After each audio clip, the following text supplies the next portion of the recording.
Welcome everyone, let's talk about the Wild Blood update, which aside from the headline additions to the game such as the Awakened weapons, a new skill called Tracking which introduces both the new Shapeshifter weapons and new potions.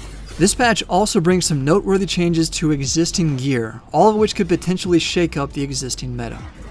Now for this video, I'll mainly focus on large impact changes that are most likely to affect the meta for Mist lovers and solo players alike.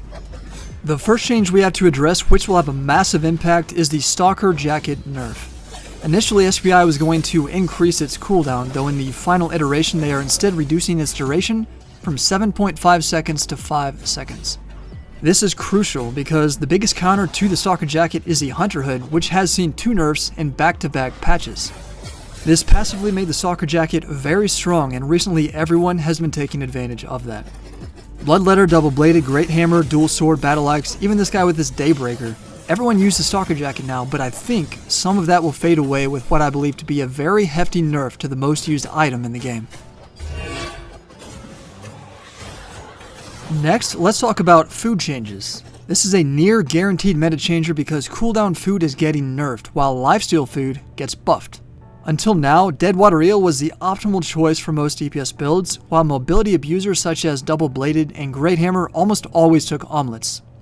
These changes should move DPS players toward Pyramid Snapper for the premier food choice for solo and Mists builds, while it will be a tougher choice for the mobility abusers. Right off the bat, we're seeing 2 nerfs that directly affect mobility abusers, which should level the playing field just a bit in the Mists. Potion changes will also likely lead to a meta shakeout, providing for a healthier potion meta that does not involve literally everyone using healing potions.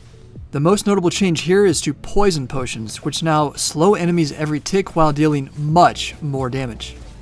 This is largely due to the increased duration and tick rate, though they no longer reduce resistances. If I had to guess, I would expect some players to trade off healing potions for poisons in this patch, especially assassins or high DPS mages like Fire and Curse. 7 new potions are also entering the game. These include the Calming Potion for Disengage, the Cleansing Potion to cleanse damage over time, CC and debuffs while also providing short-term CC immunity, the Acid Potion for AoE Resistance Shred, basically the old Poison Potion, just AoE version, the Berserk Potion which increases damage while reducing defenses for a short time, the Hellfire Potion, which deals AoE damage over time, the Runestone Potion, which dramatically increases gathering rate for a short time, the Tornado Potion, which creates a tornado to knock back your enemies for disengage, and finally, you will be able to craft potions up to a 0.3 enchantment, whereas previously they were limited to just 0.1 enchantment. Alright, let's move on to some weapons. How about these Hellfire Hands that I've been seeing more and more in the Mist recently? They were massively buffed last patch and now have the highest damage third slot ability in the game if they use their triple kick correctly. You have to predict their E with Reflect or Damage Negation, otherwise you auto-lose this fight. It's not surprising at all that the price of these has tripled since the previous buff because they are so OP, but hey, let's give them another buff. Also in the Wargloves tree, we have the Fists of Avalon. This weapon is an absolute menace in the Mists, Corrupted Dungeons, and really any 1v1 activity. Its third slot ability combines massive mobility, massive damage, and a purge for the all-in-one ultimate ability, and yet, SPI thinks it is deserving of another buff. So here we go, let's see how broken we can make this weapon. It costs almost 800k for a T8 equivalent already due to its best-in-game mobility and versatility. Let's see what happens over the coming weeks. I want to take a brief moment to mention that if you are watching this video within the first hours of release after the patch drops, I am streaming on twitch.tv/Seneca7AO. I'll be awakening and attuning an 8.4 Masterpiece Battle Axe in the Mists, and I'd love it if you drop by to partake in the action. In the helmet slot, we see some interesting developments this patch. Duskweaver Helmet, which has seen several buffs already, still sees little to no use, so it's getting buffed again. The cooldown is dropping to 25 seconds from 30, making this the ultimate tool for chasing or gap closing. It hurts not having a defensive helmet slot though, and my Duskweaver escapades were often cut short because of it. It is more useful when IP crutching or ratting. The Royal Helmet is getting a hefty buff as well. While the stun duration is actually roughly 0.4 seconds shorter, the stand time and hit delay are roughly cut in half, making the skill shot much easier to land. With the post-buff stun duration still being over 2 seconds and this item getting a much better feel, I think the helmet will find more use among kiting builds. The Heretic Cape is also seeing a much needed change. The duration of its stun is getting halved while it drops double the amount of traps. This should increase the chances of snaring your target. These capes are very cheap as nearly no one uses them, so I bought quite a few of them speculatively on the off chance that they appreciate following this patch. So that's pretty much it as far as the meta threatening changes are concerned. Everything else, I'll just go by one and make a brief mention. The rest is not so important. We'll start with the regular bow. It's getting slightly nerfed. Now if an enemy player is within a 6-meter radius, the attack damage bonus is reduced to 185. It's a small nerf, not a big deal at all. Nobody really uses bow anyways, even though it is pretty strong, no one uses it, so not a big deal.